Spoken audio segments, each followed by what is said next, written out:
This week's Nifty Gifties on F5 Live is proudly powered by the Microsoft Store.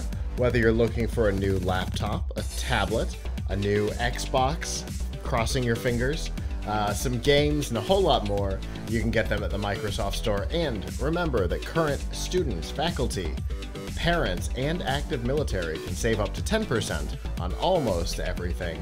And to browse the products and learn more about the discounts, you can go to f5live.tv/Microsoft.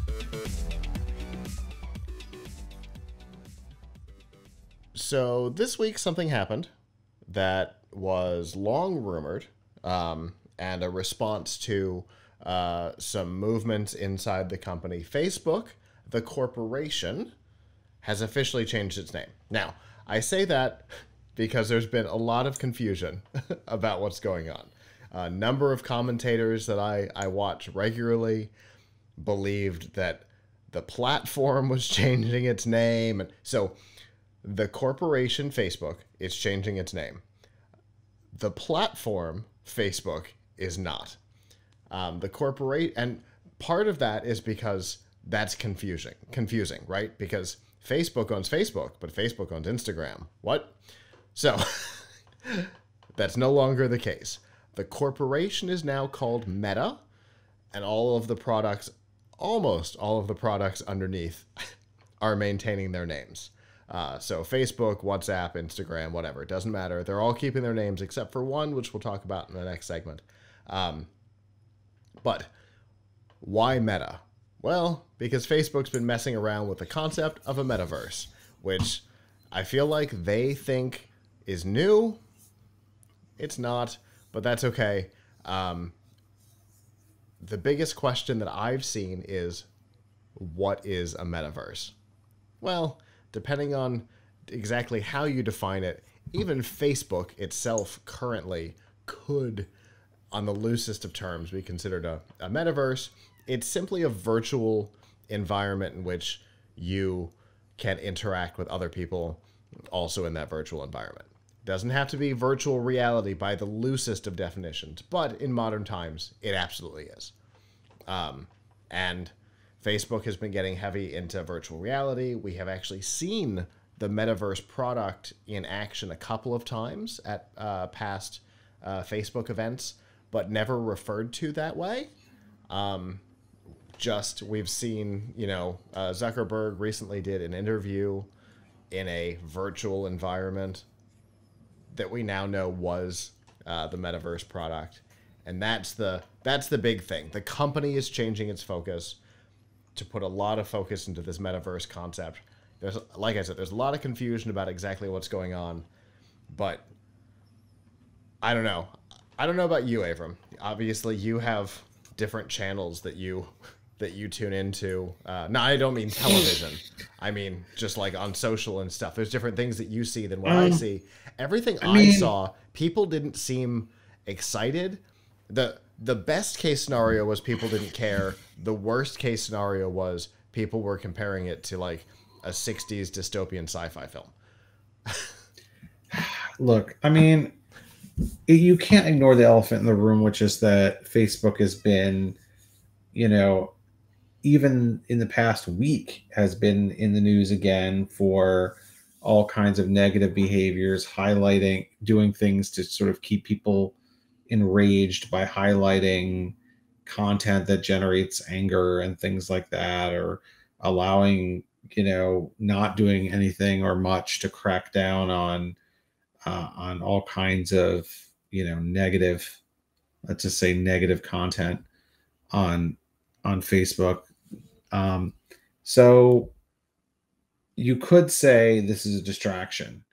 On the other hand, my thought of this is that it's a lot like Google when it changed its name to Alphabet, right?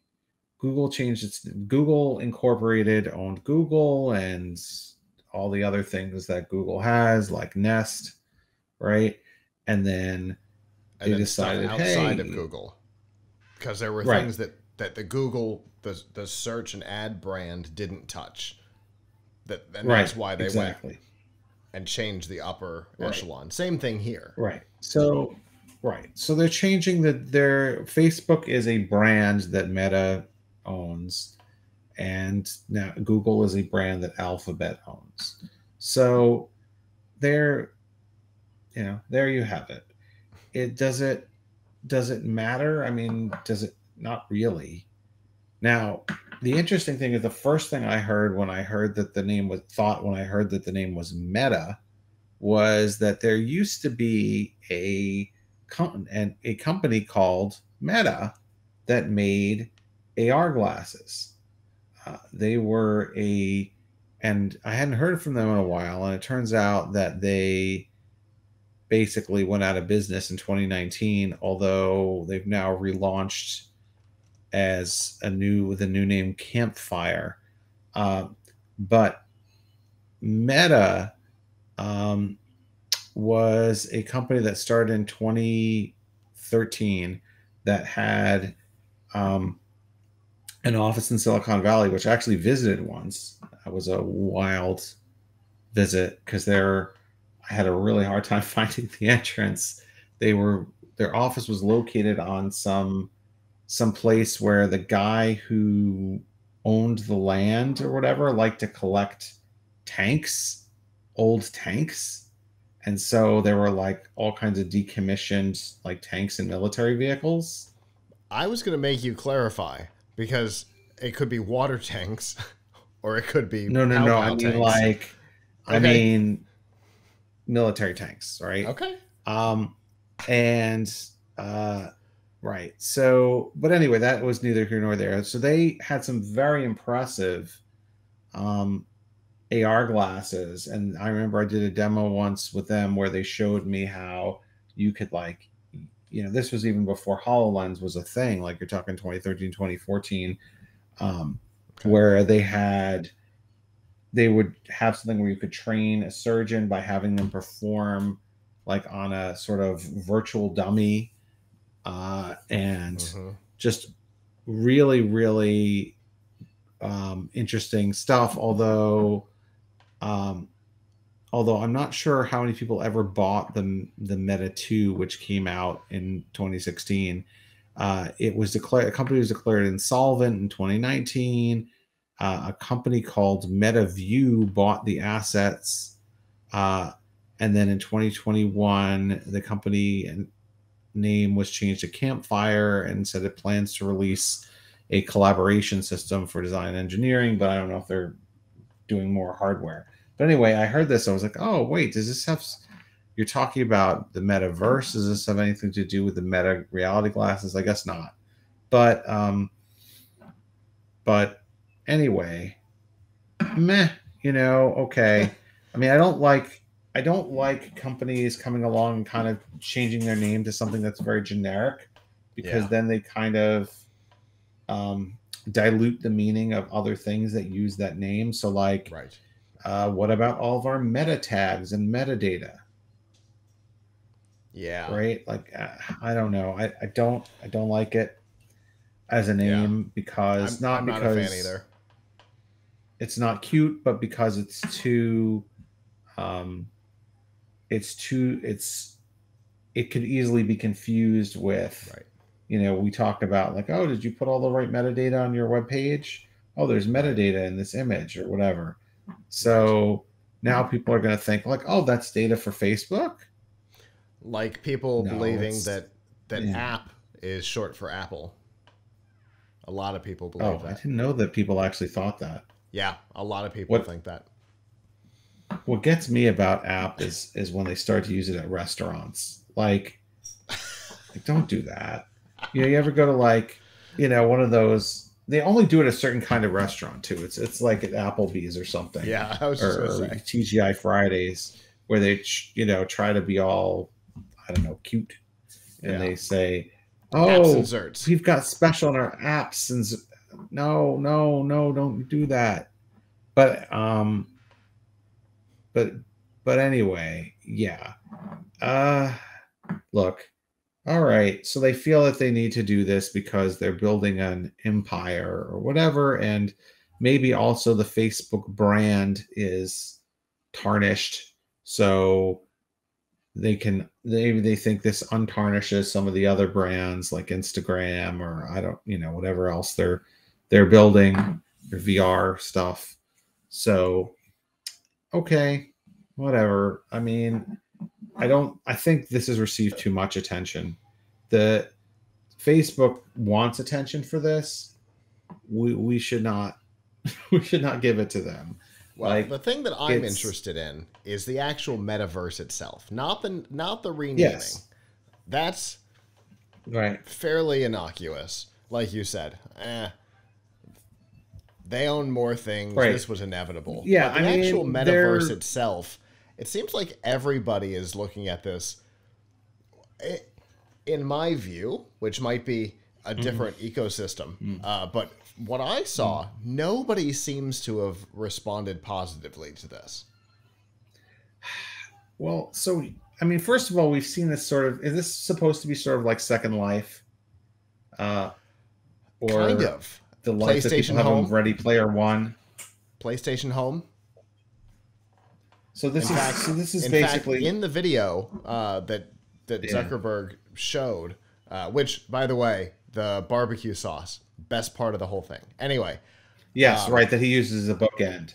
yeah, He uses Sweet Baby Ray's barbecue sauce as a bookend. This is where humans keep the barbecue sauce, right? Yes. But the video that he showed, where he's like, when you come in, you start in your home location, and I'm like, oh yeah, this looks just like PlayStation Home, and nobody cared. I mean, look, I actually think there is a market for something like this, and if anyone was going to accomplish it anytime soon, it would probably be Facebook, because Facebook has the numbers, it has the people, it has the platform. I'm not saying this is a good thing, but I think there is. I mean, certainly people want to do more in terms of online collaboration and online meetups. Sure. Google perhaps could have been a center for this, but Google decided that it doesn't want to compete in social, really, when it killed Google Plus. So I think Facebook has become a monopoly largely because other companies have sort of dropped out of trying to compete. Yeah. Twitter is sort of a different thing. So yeah, I think they have a shot with this to get people to use it. It does sort of sound, the idea of people spending their life in virtual reality sounds like somewhat of a dystopian nightmare, but Sure. it's not too different than how, I mean, let's think about what people are doing today, right? They are spending a lot of time on Facebook. They're just not wearing goggles to do it. They are spending a lot of time hanging out with other people in virtual space when they game, when they play Fortnite, all this stuff. So, this is just sort of the next that kind of thing is the next logical step. And I can totally see people doing it. On the other hand, Facebook has the numbers and the resources to do this better than anybody to see success in this area, but it's also very uncool with the cool kids right now. Sure. So I'm not actually sure if they can succeed, because they went from being a college hipsters site to being an old people site in a space of a few years. Mm-hmm. And not everybody is, even internally, not everybody's believing that Facebook can succeed with it. The CTO of Oculus, John Carmack, who also is a co-founder of id Software, said, I don't know. During his presentation at the event, he was like, I don't know. I'm going to back it, but I don't know. It doesn't seem like this is the right approach. Which was incredible. And then quickly backtracked, because I think he realized that he was on a Facebook stage, and said that, if they can focus on meaningful, connectable things like Minecraft or Roblox, then there might be a chance for success. But as it stands, he's like, no, I don't think so. But the good news is that even with this new focus on the metaverse within VR, you know, like John said, you've got to focus on things inside. It can't just be PlayStation Home. And so they did show off some stuff. They talked about Project Nazaire, which is AR glasses. We haven't seen them. We haven't heard a whole lot. We've always known, we've known for a couple of years that Facebook was in this space, but they've never talked about it. And they talked about AR glasses that would kind of be complementary, right, to the VR, because some of what we saw in the VR world, you know, Zuckerberg pulling up Messenger, could also be accomplished in the real world with augmented reality glasses. It's one of the things that Microsoft showed off with Skype on the HoloLens years ago now, right? And there's also a possible smartwatch that's in the works. So their focus hasn't switched entirely to this, I guess is my point. So I mean, at least they're not abandoning everything in the search for the metaverse. I don't know. See, the fall of AR. I don't know if it's a fall of AR, because AR on your phone and AR on, you know, in certain capacities is very much a thing. But Absolutely. The fall of the AR glasses as a future that we were all trying to get to seems like, I don't know, it saddens me, because if you asked me a few years ago, you know, if you asked me a few years ago, I was like, oh, this is great. I can't wait to be wearing my AR glasses everywhere I go. Mm-hmm. It's going to help me like remember things and people and conversations, and it's going to be great. And then I, you know, the Google Glass came out, which was a really half-hearted effort in the first place. Yeah. And then what it exposed was that people were deadly unhappy and afraid of the surveillance of it. Right. Like, oh, I mean, you could talk about people thinking that the folks who were engaged in their glass were jerks or whatever, but I think what people really didn't like about Google Glass was the fact that you were wearing a camera on your face. Right. Sure. So that raised the ire of a lot of people. Hey, I'm being watched. Right. So, I think we've got an article from 2013 that there was an organization called Stop the Cyborgs. That organization had created like stickers that companies could put on their doors and their windows that basically said Google Glass banned here. And there was at least one legislator in West Virginia who was trying to pass legislation to ban things like Google Glass. So yeah, there was definitely a lot of that kind of concern. Yeah, and I don't see that even though we don't have Google Glass, which, by the way, not that many people had a Google Glass. What did it, maybe 5,000 people get one? It wasn't, you know, the publicity was far outweighed the actual usage of it. But, you know, after that, we haven't really seen a great push to give people, you know, we've seen companies sort of come out with things like HoloLens, where they then say, yeah, people, you can't really wear it outside. You got to wear it around the office. It's so expensive. Right. No regular person can buy it. So, like, yeah, they weren't designed to be consumable. I don't know if there's, but we've got Meta. We've got Meta doing this Project Nazaire. We know that Apple's been working on an iPhone powered AR glasses, and I'll tell you, the response to the Ray-Ban stories which while not AR glasses really, they were covert spy cameras. There didn't seem to be any major negative response to those the way there were to Google Glass. Yeah, I mean, my 2 cents on this is that unfortunately, we don't have a lot of privacy out in a public space, right, in the first place. I mean, I certainly don't like the idea that I think like anybody else, if you were talking to your friend and they're like, hey, wait a second, I hope you're not recording this, right? But and maybe from Futurama, the iPhone. Yes. I mean, there's a great episode of Dark Mirror where it's the near future and everybody records everything in their memory storage and can play it back at any time.